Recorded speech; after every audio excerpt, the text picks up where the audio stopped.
조합재 TV 시청자 여러분 안녕하십니까? 2020년 4월 10일 정오를 방금 넘었습니다. 요사이 미래통합당은 투표 5일을 앞두고 차명진, 김대호 두 후보에 대한 제명 또는 윤리위 회부 소송을 겪고 있습니다. 이 문제를 만든 사람은 차명진, 김대호 씨라기보다는 김종인 총괄선거대책위원장입니다.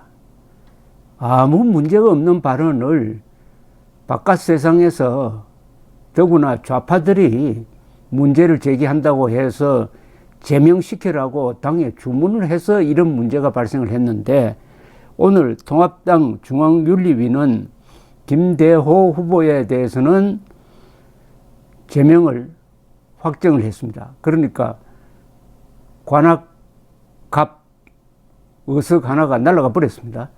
그리고 부천병에서 출마한 차명진 후보에 대해서는 선거 기간 중 부적절한 발언으로 당에 유해한 행위를 한 사실이 인정되지만은 상대 후보의 발언에 대하여 방어하고 해명하는 측면에서 사례를 인용한 것으로 보인다면서 탈당 권유 결정을 내렸는데, 차 후보는 탈당할 의사가 없다, 계속 통합당 간판으로 완주하겠다고 했으니까 뭐 그렇게 될 수밖에 없습니다. 권유니까 그걸 거절하면 그만입니다. 여기에 대해서 김종인 씨는 불만을 털어놓았습니다. 한심하다. 통합당 총선을 지휘하는 사람으로서 그 사람을 통합당 후보로 인정하지 않는다. 지역 유권자께서 현명하게 판단해 주실 거라 믿는다. 아니, 이러면 찍지 말라는 것 아닙니까? 이건 완전히 고춧가루 뿌리는데요. 이래 되면 또 한석 줄이고, 그러면 선거대책위원장이라는 사람이 의석수를 늘리는 게 아니라 의석수 줄이는 사람으로 바뀌어버렸습니다. 이 사람은 우파 킬러입니다. 차명진, 김대호 두 사람 다 좌파에서 우파로 전향한 아주 투쟁성이 있는, 논리가 있는 사람입니다. 그러니까 이렇게 아주 강한 말을 할 수 있었던 것이고, 그러니까 좌익들이 급소를 찔려가지고 아우성을 치는데 그걸 무시해야 할 김종인 씨가 그 막말 프레임을 그냥 받아들여가지고 두 후보를 자르려고 했다가 한 사람은 잘리고 한 사람은 치명상을 입히겠다는 거 아닙니까? 살아도. 이 김종인 씨는 지금 누구를 위한 선거 운동을 지휘하고 있는지, 과거에는 이영조라는 사람, 아주 훌륭한 우파 운동가고 이론가였습니다. 2012년에 새누리당에서 강남에 전략공천을 했는데, 이분이 쓴 논문에 광주 사태를 영어로 popular revolt, 민중봉기라고 표현했다, 리볼트라고 표현했다 해가지고 바깥에서 좀 아우성을 치니까 그냥 잘라버리고 말았습니다. 우파 운동가 한 사람을 또 잃어버렸죠. 이영조, 차명진, 그리고 김대호 공통점은 이론이 있고 행동력이 있는 용감한 우파 투사가 김종인한테 걸려가지고 이렇게 고생을 하고 있습니다. 고생을 했거나. 우파 킬러입니다. 우파 킬러가 우파 정당의 선거대책을 주도하고 있으니까 지금 지지율이 오르지 않습니다. 황교안 대표가 책임져야 될 문제인데, 지금 우선은 투표를 잘 하고 그때 한번 따로 계산을 해야 될 일입니다. 그런데 이 차명진 씨야말로 참 억울한 경우인데, 탈당 권유는 왜 합니까?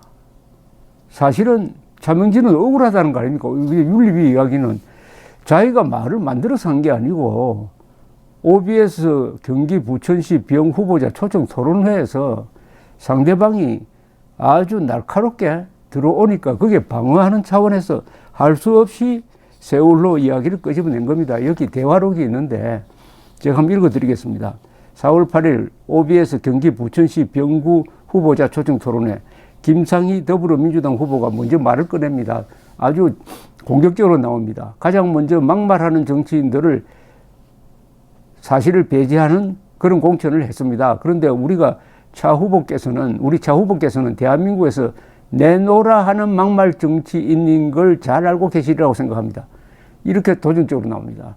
특히 세월호 참사가 다가오고 있는데 유가족들을 대상으로 해서 자식의 죽음에 대한 세간의 동병상련을 어쩌고 이렇게 말을 거니까 차명진 미래통합당 후보가 이렇게 대답을 합니다. 혹시 쓰리썸 사건이라고 아세요? 저는 2019년에 세월호 관련 페이스북 글을 쓰기 전에 2018년 5월에 뉴스플러스라는 매체에 그야말로 세월호 자원봉사자와 세월호 유가족이 텐트 안에서 말로 표현할 수 없는 문란한 행위를 했다는 기사를 이미 알고 있습니다.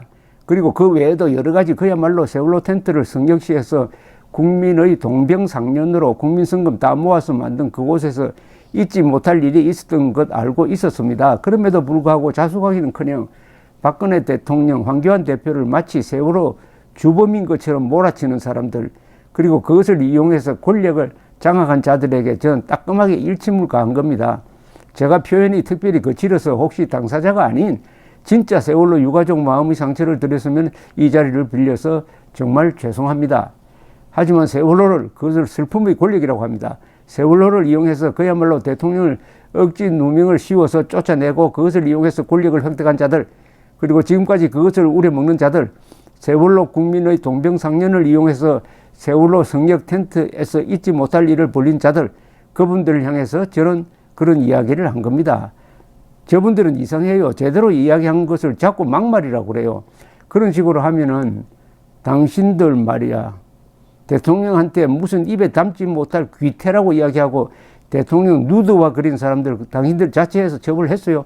처벌 안 했고, 당신들한테 아픈 이야기하는 사람들을 막말로 이야기하는 사람들, 이게 무슨 어느 도단입니까? 여러분, 이게 제명감입니까? 탈당 권유감입니까? 김종인 선거대책위원장은 의석수를 늘리는 선거대책을 하는 것이 아니라 의석수를 잡아먹는 선거대책, 즉 우파 킬러 역할을 열심히 하고 있습니다. 이렇게 해도 국민들이 통합당을 버리지 않는다면 이것도 아마 한강의 기적이 될 것 아니겠습니까? 어쨌든 투표장에는 분별력을 가진 속지 않는 60대 이상 유권자 1200만 명이 있으니까 목숨을 걸고 투표장으로 가서 이 모든 문제를 투표로서 해결하는 수밖에 없습니다. 감사합니다.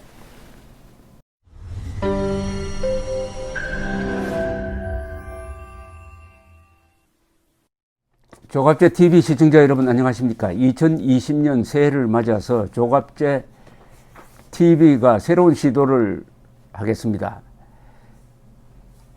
구글에서 제공하는 유튜브 채널 멤버십 제도입니다. 쉽게 말하면 조갑제 TV 회원 제도입니다. 에 대해서 설명을 드리겠습니다.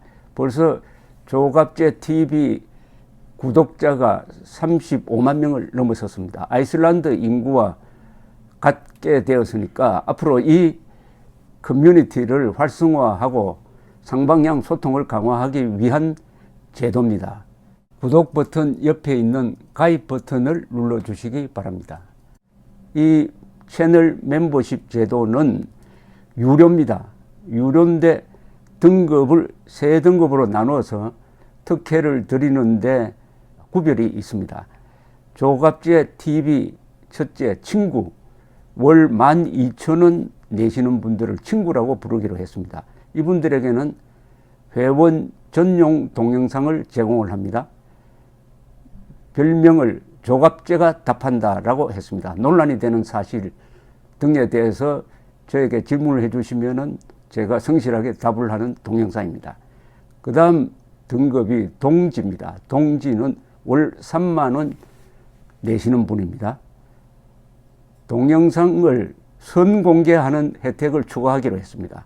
앞에 회원 전용 동영상은 기본적으로 받으시는 것이고, 동영상 선공개, 미리 궁금한 동영상을 보실 수 있도록 하겠습니다. 세 번째가 월 6만 원 내시는 분들을 전우라고 이름을 붙였습니다. 이분들에게는 친구, 동지들이 누리는 혜택 플러스 이 전우에 가입하신 분들의 성함을 물론 필명이겠죠. 언급을 하고 조갑제의 교양 강좌 동영상을 보실 수 있도록 하겠습니다. 단연간의 취재 경험을 토대로 한국 현대사의 비화라든지 세계사 산책, 여행 가이드 등 깊이 있는 정보를 제공하도록 하겠습니다. 그리고 친구, 동지, 전우 분들에게는 배지가 제공됩니다. 여러분들의 성함 옆에 붙어서 색깔이 바뀝니다. 한 달, 두 달, 6달 이런 식으로 회비를 내는 기간에 따라서 색깔이 바뀌는 디지털 배지를 제공해 드립니다. 여기 회원에 가입하지 않는 분들에게는 불이익이 없습니다. 지금처럼 무료로 동영상을 시청할 수 있습니다. 여기 동영상 가입 절차는 별도의 공지를 참고해 주시기 바랍니다. 감사합니다. 구독 버튼 옆에 있는 가입 버튼을 눌러 주시기 바랍니다.